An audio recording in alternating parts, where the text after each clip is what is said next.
नारायण जी एक ऐसा व्यक्ति जिसने अपनी धर्म पत्नी को जुए में लगा दिया हो, और ऐसे व्यक्ति को जब आप धर्मराज कहोगे ना, तो लोग फिर आप पे सवाल उठाएंगे, आपके धर्म पर भी उठाएंगे, आपकी मानवता पर भी प्रश्न चिन्ह लगाएंगे। लोग जो एथीस्ट हैं वो भी आपसे सवाल करेंगे, रैशनल्स भी करेंगे, दूसरे रिलीजन वाले भी करेंगे, और जो दूसरे कल्ट वाले होंगे वो भी आपका मजाक लेंगे ही। और आपके पास कोई उत्तर भी नहीं होता। सबसे बड़ी बात यह है, क्यों? क्योंकि अध्ययन तो करना ही नहीं हमने, है ना। तो या तो ग्रंथों को एक बार पढ़ लीजिए उठा करके, नहीं पढ़ सकते हैं तो गोविंद गुरुकुल चैनल के साथ जुड़े रहिए, कुछ ना कुछ आपको मैं सिखाता ही रहूंगा, ठीक है। बात यह होती है, कहीं पर भी हमारे ग्रंथों में सबसे पहले तो इस चीज का वाहवाही नहीं कही गई है कि उन्होंने ये कार्य करके बहुत कोई उत्तम काम किया था, ठीक है। उनकी ग्रंथ में, महाभारत में बारंबार इस चीज को लेकर के निंदा ही हुई है, और होनी भी चाहिए, ठीक है। और उन्होंने स्वयं भी इस चीज की निंदा की है कि जो मैंने कार्य किया है वो बड़ा ही गलत काम है, ठीक है, अधर्म का काम था वो। लेकिन बात यहां पर यह है कि जब आपसे एक गलती हो गई तो आप करोगे क्या? चलिए इसे गलती भी रहने देते हैं, इसे एक भयंकर अपराध कह देते हैं। बताइए इस अपराध के बाद आप करेंगे क्या? इस अपराध के बाद जो आप करने वाले हैं ना, उसी से तय होगा कि आप धार्मिक पुरुष रहेंगे या नहीं रहेंगे, क्योंकि किसी से कोई भी अपराध असकमात भी हो सकता है। ऐसा कोई व्यक्ति नहीं है जिससे कोई घनिष्ठ से क्षमा करिए, निंदित से निंदित जो है वो गलती ना हो सके या अपराध ना हो सके। लेकिन उसके बाद आप क्या करेंगे? उसके बाद भी यदि आप धर्म का ध्वज नहीं छोड़ते हैं, धर्म का साथ नहीं छोड़ते हैं ना, तब जाकर के समाज में आपकी प्रशंसा बनती है। मैं आपको एक एग्जाम्पल से समझा देता हूं। पहले मैं ये बता देता हूं आपको कि भगवान श्री कृष्ण इस इंसिडेंस के बाद भी जो है वो उन्हें धर्मात्मा ही कह रहे हैं, धर्मराज ही कह रहे हैं युधिष्ठिर को। तो आपसे और मेरे से तो ज्यादा ज्ञानी होंगे ना भगवान। अब जो फॉर्मूला यहां पर अप्लाई होता है वो आपने भी अपने जीवन में अप्लाई करना है। इस फॉर्मूला को कहते हैं बैक टू ट्रैक, ठीक है। कोई गलती हो गई, कोई अपराध हो गया, उसमें फंस के नहीं रह जाना है, वरना आपकी जो इमेज बनेगी वो मात्र एक क्रिमिनल की ही बनेगी। ऐसे हजारों लोग हैं जिन्होंने जेल से छूटने के बाद भी समाज को अच्छा कार्य करके दिखाया है, समाज के कल्याण हेतु कार्य किया है। मैं आपको एक एग्जांपल दे देता हूं। यहाँ पे आपने फिल्म देखी होगी, वास्तव फिल्म थी। उसमें क्या होता है कि संजय दत्त और उसका साथी मिलकर के किसी व्यक्ति की हत्या कर देते हैं, ठीक है। और फिर वो बैक टू ट्रैक नहीं आ पाते। खैर वो उनका अपना भी नहीं होता, वो तो चाहते हैं बैक टू ट्रैक आना, लेकिन उन्हें आने नहीं दिया जाता है। मैं बस आपको एक एग्जांपल दे रहा हूं, इसे एग्जैक्ट मत समझ लीजिए, ऐसी बहुत सारी एग्जांपल हो चुकी, ठीक है।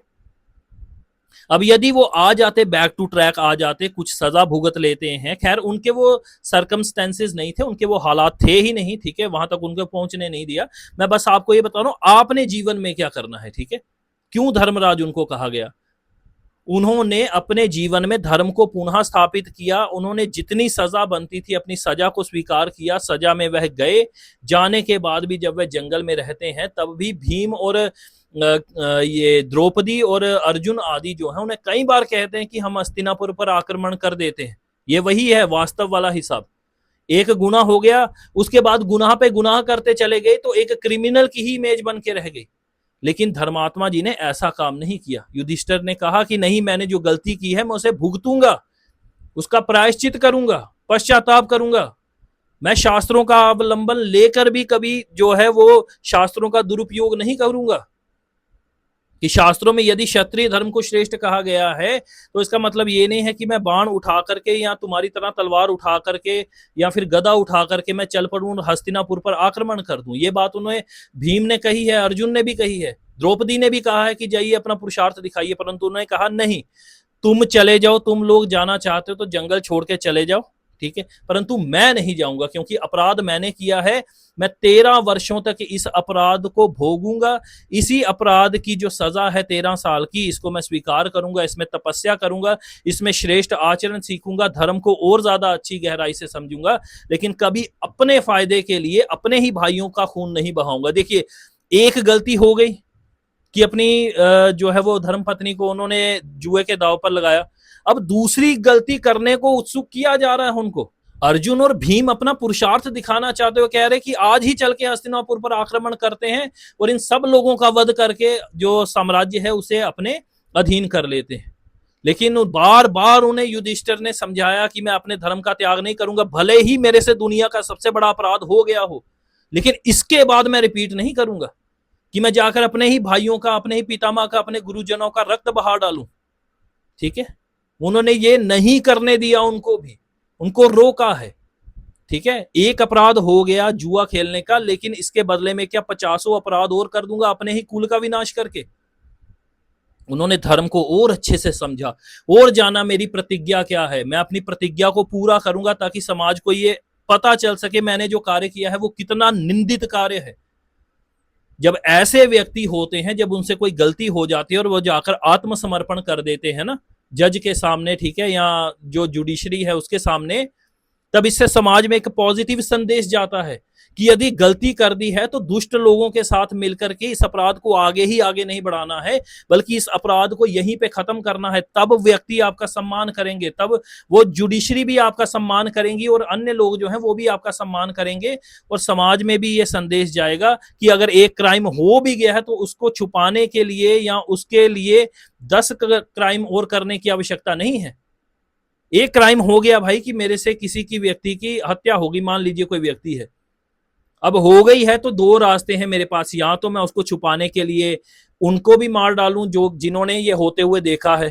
ठीक है, मान लीजिए कोई व्यक्ति कार लेके जा रहा था, उसके कार से एक बंदा मर गया, उसके नीचे आकर के देखने वालों को भी उसने सोचा चलो गोली मार देता हूं सारों को ताकि कोई व्यक्ति बचे ही ना, फिर उनको देखने वाले होंगे, उनको मरवाया, फिर ये किया वो किया आदि। वैसा नहीं, वो जाते हैं आत्मसमर्पण कर देते हैं जो लोग, वो समाज के लिए मिसाल बनते हैं और इससे और ज्यादा लोगों को जो है वो प्रेरणा मिलती है कि यदि हमसे कोई जुर्म हो जाए तो हमें उसे छुपाना नहीं चाहिए, वरना और जुर्म करने पड़ेंगे उसके लिए।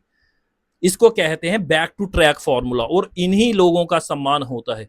धर्मराज युधिष्ठिर को इसलिए नहीं कहा जाता है क्योंकि उन्होंने एक जीवन में इतना बड़ा अपराध किया है, इसलिए कहा जाता है कि अपराधी होने के बाद भी उन्होंने सदैव अपना नाता अपराध से तोड़कर धर्म के लिए ही रखा है। ऋषियों की सेवा, सत्य बोलना, प्रेम, अहिंसा आदि सब नियम उन्होंने अपने जीवन में वैसे ही रखे जैसे एक महात्मा रखता है। तो एक गलती की वजह से ना उन्होंने अपना पूरा जीवन खुद बर्बाद किया, ना आगे वाली पीढ़ी को यह संदेश दिया कि तुम भी इसी प्रकार से करो। इसलिए उन्हें महात्मा कहते हैं, क्योंकि उन्होंने धैर्य को धारण किया, धर्म को धारण किया और अपने जीवन को बर्बाद नहीं किया या निम्न स्तर पे अपना जीवन नहीं ले गए। उम्मीद है ये चीज आपने समझी होगी। जितना एग्जाम्पल देकर हो सकता था मैंने समझा दिया है। आज के बाद आपको ये पूरा याद रहना चाहिए कि इनको युधिष्ठिर जी को क्यों कहा जाता है धर्मराज। ठीक है, उनकी उस गलती के कारण नहीं, बल्कि धर्म को कभी ना त्यागने की प्रतिज्ञा के कारण। आप सबसे अब मैं अगली वीडियो में किसी में जल्द ही मिलूंगा। आप सबका आभार है और कंसेप्ट्स क्लियर करेंगे। बाकी आप लोग मुझे बता दीजिए कमेंट्स में आपको वीडियो कैसी लगी। आप सबका आभार है। नारायण।